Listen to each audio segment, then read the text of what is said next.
Hello friends, welcome to my channel knowledge Guru Paul 007। तो फिर मैं आज एक नया वीडियो के साथ शुरू करता हूँ। तो आज का वीडियो में हम लोग डिस्कस करेंगे, हम लोग जीएसटी में जो आईटीसी क्लेम करते हैं, तो उसी के बारे में ये डिसीजन जो एक आया है, वेरी रिसेंट एक डिसीजन दिया है 5-6 दिन पहले। सुप्रीम कोर्ट ने एक डिसीजन दिया है, हाई कोर्ट का जो डिसीजन था उसको चैलेंज करते हुए। तो हाई कोर्ट ने उस मैं आप लोगों को एकदम सीधा सा भाषा में बोल रहा हूँ, जो हाई कोर्ट ने जिस आईटीसी को अप्रूव कर दिया था, तो वो आईटीसी को सुप्रीम कोर्ट ने मना कर दिया, क्योंकि बहुत सारा कारण है। तो देखिए यहाँ पे आप लोगों को मैं ये सुप्रीम कोर्ट का जो जजमेंट उसका नंबर दे रहा हूँ। यहाँ पे देखिए, civil appeal number 230 of 2023 arising from SLP civil number 2572/2022। और इसमें देखिए एप्लीकेंट कौन है, state of Karnataka, Karnataka government जो है, द स्टेट ऑफ कर्नाटका। और इसमें रेस्पोंडेंट कौन है, Mrs Ikam Gill coffee trading private limited. तो जिसके केस में ये केस बना है। तो देखिए इसमें एक्चुअली मुद्दा, मेन मुद्दा में मैं आता हूँ। देखिए यहाँ पे हाई कोर्ट ने एक राय दिया था, क्योंकि ये कॉफ़ी बीन वाला जो कंपनी है, इसने क्योंकि कॉफ़ी का बिजनेस करता है, तो ग्रीन कॉफ़ी परचेस किए थे। तो इन्होंने जितना भी कंपनी से परचेस किया था, उसमें क्या था, कुछ कंपनी का जो लीगल स्टेटस होता है, तो वही मैं बोल रहा हूँ। क्योंकि जब इसने आईटीसी क्लेम कर लिया था, आईटीसी क्लेम करने के बाद कुछ कंपनी इसका केस में, देखिए मैं यहाँ पे दिखा रहा हूँ टोटल क्या क्या था। देखिए, Messrs Ikam Gill coffee trading private limited purchase green coffee beans from other dealers for the purpose of further sale in export and domestic markets upon finding some irregularities in ITC claim by the said dealer, the assessing officer issued a notice under section 39 of Karnataka value added tax। जो अभी मैं बोल रहा था, KVAT बोल के वहाँ पे जो दिखाया गया है जजमेंट में, देखिए ये भी वही जजमेंट का मैं दूसरा साइड से आप लोगों को बोल के पढ़ के सुना रहा हूँ। तो ITC claim by the said dealer, the assessing officer issued a notice under section 39 of Karnataka value added tax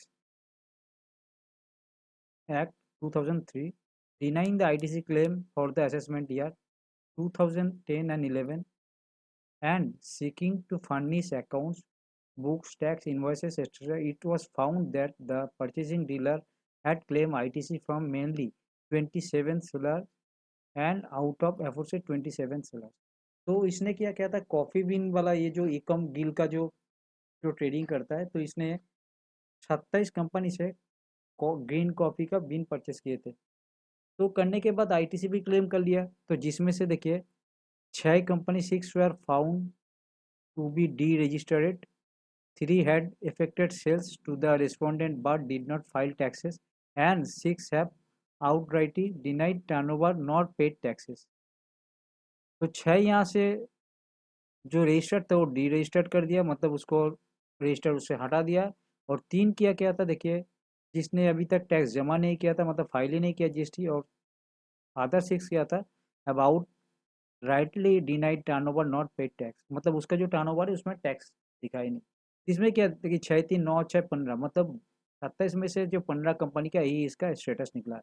तो the first appellate authority confirm the findings of the assessing officer, however the tribunal allowed the second appeal and dropped the demands on the ground that the purchasing dealer purchased the coffee from the registered dealer under genuine tax invoices and consequently allowed the ITC claim। The revision application before the High Court has been dismissed। तो देखिए यहाँ पे जो tax assessing जो officer है, उसने क्या किया था, उसने ये सब अकाउंट्स उसको फर्निश करने के लिए, मतलब कंप्लायंस करने के लिए बोला था। जो कंप्लायंस में उसने सबमिट किया था, जो कहाँ से परचेस किया था, टैक्स इनवॉइस सब जितना भी जो भी था, वो सब कुछ सबमिट किया था। और उसके बाद ये लेके हाई कोर्ट में जब इसका मामला चल रहा था, मतलब जो सूट चल रहा था, उसमें हाई कोर्ट ने भी डिसीजन दे दिया, जो परचेसर मतलब जो बायर्स जो होता है, जो सेलर से जो परचेस किया था, वो जब चेक से पेमेंट किया है और उसके पास जब टैक्स इनवॉइस ओरिजिनल है, तो company can claim that ITC, मतलब कंपनी जो आईटीसी क्लेम किया वही सही है। तो हाई कोर्ट ये जजमेंट दे दिया था, बट हाई कोर्ट ये जजमेंट देने के बाद इस हाई कोर्ट का जो डिसीजन है उस डिसीजन को चैलेंज करके फिर सुप्रीम कोर्ट पे गया। तो सुप्रीम कोर्ट पे जाने के बाद सुप्रीम कोर्ट ने जो डिसीजन दिया था, वो जो आईटीसी जो क्लेम किया है वो आईटीसी को रिजेक्ट कर दिया। और आईटीसी को जो रिजेक्ट कर दिया, देखिए यहाँ पे एज पर this section 10 and 11 the only condition required to be fulfilled by a Karnataka dealers whereas follows purchase of goods should be in the course and use of his business, dealer should be possession of a tax invoice, dealer has filed a correct return। ये सब जो high court जो था, high court सब documents देखने के बाद high court ने डिसीजन दिया था ये जो आईटीसी क्लेम किया है कंपनी, तो ये सही है। बट उसको जब चैलेंज करके सुप्रीम कोर्ट ने जो डिसीजन दिया, देखिए सुप्रीम कोर्ट जो डिसीजन दिया इसमें क्या, सुप्रीम कोर्ट ने क्या डिसीजन दिया, ये जो हाई कोर्ट का जो डिसीजन था ये डिसीजन को चैलेंज करते हुए सुप्रीम कोर्ट में जब गया, तो देखिए इसका जजमेंट में सुप्रीम कोर्ट ने जो टैक्स इनवॉइस पार्टी सबमिट किया था, जो आईटीसी क्लेम किया था, उसको खारिज कर दिया। क्यों?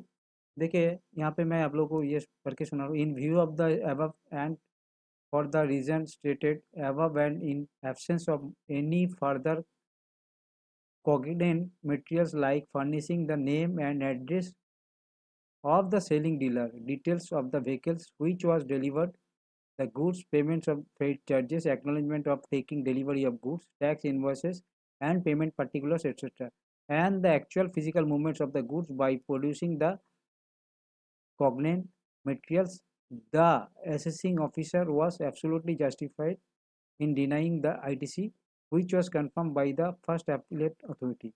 Both the second appellate authority as well as the High Court have materially erred in allowing the ITC, despite the concerned purchasing dealer failed to prove the genuineness of the transaction and failed to discharge the burden of proof as per section 70 of the KVET, मतलब Karnataka value added tax act 2003, the impugned judgment and order passed by the High Court and the second appellate authority allowing the ITC are unsustainable and deserve to be quashed and set aside and are hereby quashed and set aside। तो वहाँ पे दोनों case देखा था, तो वो दोनों case को पास कर दिया, जो उसको पास में रखते हुए। तो यहाँ पे डिसीजन दिया, देखिए आईटीसी हम लोग जो क्लेम करते हैं आईटीसी को कैसे खारिज कर दिया। हम लोग जो पेपर सबमिट किया था, बट डॉक्यूमेंट सिर्फ क्या किया था, इनवॉइस सबमिट किया था, जो हम उससे पेमेंट, उसको हम चेक से पेमेंट किया या बैंक थ्रू पेमेंट किया, जैसे भी पेमेंट किया, कैश नहीं है, बैंक चेक से पेमेंट किया, उससे मैं बिल लिया हूँ, उसका टैक्स इनवॉइस मेरे पास है। बट ये सुप्रीम कोर्ट ने इसको फेक माना, क्योंकि सुप्रीम कोर्ट को देखना था और भी कुछ डॉक्यूमेंट्स उसके अगेंस्ट में, क्योंकि जो आप गुड्स परचेज किया है तो उसका मूवेबल होना चाहिए, कैसे मूव किया था। मान के चलिए कोई गाड़ी लॉरी किसी से आया तो उसका फ्रेट का जो रिसिप्ट है वो चाहिए आपको, या तो आपके पास कुछ प्रूफ है जब गाड़ी से अनलोड किया था मटेरियल्स को, तो आपके पास कुछ फोटो कॉपीज होना चाहिए, या तो आपको जिस रोड से आया था उस रोड में कुछ वहाँ का कुछ चालान, मतलब आपको जो गुड्स को लेके जाने के लिए जितना भी ईओए बिल करता रहा, जो पहले, अभी तो ईओए बिल हुआ, तो पहले जब ईओए बिल नहीं था तो उस टाइम में मान के चलिए कि कुछ आप जहाँ से लेके जाइए उसका रोड टैक्स का कुछ बिल्स, तो ये सब आपको चाहिए। तो इसमें देखिए क्या क्या डिटेल्स आपको चाहिए।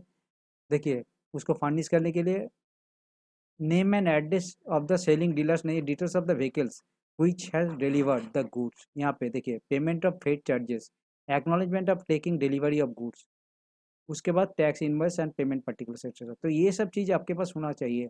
ये सब चीज़ अगर आपके पास नहीं होगा तो आप मान के चलिए कि एक दूसरे से ले लिए, वो भी अगर जीएसटी रजिस्टर करके आपको बिल दे दिया, टैक्स इनवॉइस बना के दे दिया, उसके बाद आप उसको आईटीसी क्लेम कर लिया, बट वो सब इसके बाद से माना नहीं जाएगा, वो सबको फेक बोला जाएगा। मतलब आप बिल और इधर को उधर करने के लिए, कच्चे का आईटीसी क्लेम करने के लिए आप फेक कंपनी से फेक बिल लिए थे।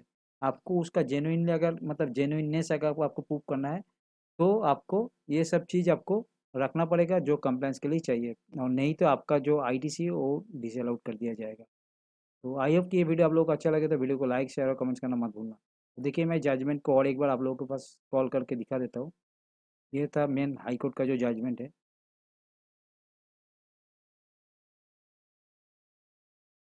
अगर आप लोग बोलेंगे तो ये जजमेंट का जो